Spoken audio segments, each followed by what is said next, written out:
দর্শক, সারা দেশে প্রতীক বরাদ্দ দিচ্ছে রিটার্নিং অফিসাররা। আমরা প্রতীক বরাদ্দের খবরাখবর জানবো। এই মুহূর্তে চলে যেতে চাই খুলনা। সেখানে আমাদের সহকর্মী আছে রাজু হাওলাদার, যুক্ত হচ্ছেন তিনি আমাদের সঙ্গে সরাসরি।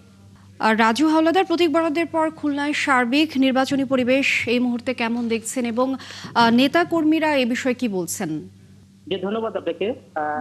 সকাল 11টা থেকেই খুলনার জেলা রিটার্নিং অফিসার এবং জেলা প্রশাসকের হাত দিয়েই আজকের আপনার প্রতীক তাদের প্রার্থীদের হাতে তুলে দিয়েছে এবং সকাল থেকেই খুলনার যে বিএনপি প্রার্থী তারা তাদের পছন্দের প্রতীক ধানের শীষ এবং জামাতের প্রার্থী দাঁড়িপাল্লা তারা তাদের পছন্দের প্রতীক তারা পেয়েছেন এবং অন্যান্য যারা প্রার্থীরা ছিলেন এখানে তারা তাদের পছন্দের প্রার্থী প্রতীক তারা পেয়েছেন এবং যে স্বতন্ত্র প্রার্থী তাদের পছন্দের ইচ্ছা মতো যেটা চেয়েছেন এখানে সেটাই খুলনা জেলা প্রশাসক এবং রিটার্নিং অফিসার তাদেরকে দিয়েছে।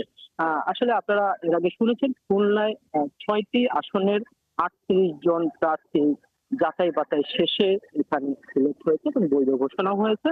তারা সামনের নির্বাচনের জন্য প্রস্তুত রয়েছেন এবং আগামীকালকে থেকেই তারা তাদের প্রচারণা শুরু করবেন এবং প্রার্থীরা বলছেন যে কালকে থেকেই প্রচারণার মাধ্যমে তারা জয়ী হবেন বলে আশ্বাস দিয়েছেন এবং তারা বিশ্বাস করেন এবং খুলনার মানুষ যে যে আসনে নির্বাচন করার চিন্তা করেছেন এবং তারা বিশ্বাস করেন এবং আশা করেন যে তারা সেখান থেকেই নির্বাচিত হবেন এবং জনগণের জন্য কিছু করবেন এবং প্রার্থীরা আরো বলেছেন যে খুলনায় যত নিরাপত্তাহীনতায় মানুষ ভুগছেন নিরাপত্তা তারা দেওয়ার চেষ্টা করবেন। খুলনায় যে সমস্ত অঞ্চলে যে সমস্ত এলাকায় খুঁটিনাটি যে সমস্ত সমস্যা যেমন রাস্তাঘাট সেতু নির্মাণ এবং অসহায় মানুষদের সাথে শিক্ষা ব্যবস্থা এবং মাদক মুক্ত করার আশ্বাস তারা দিয়েছেন এবং খুলনায়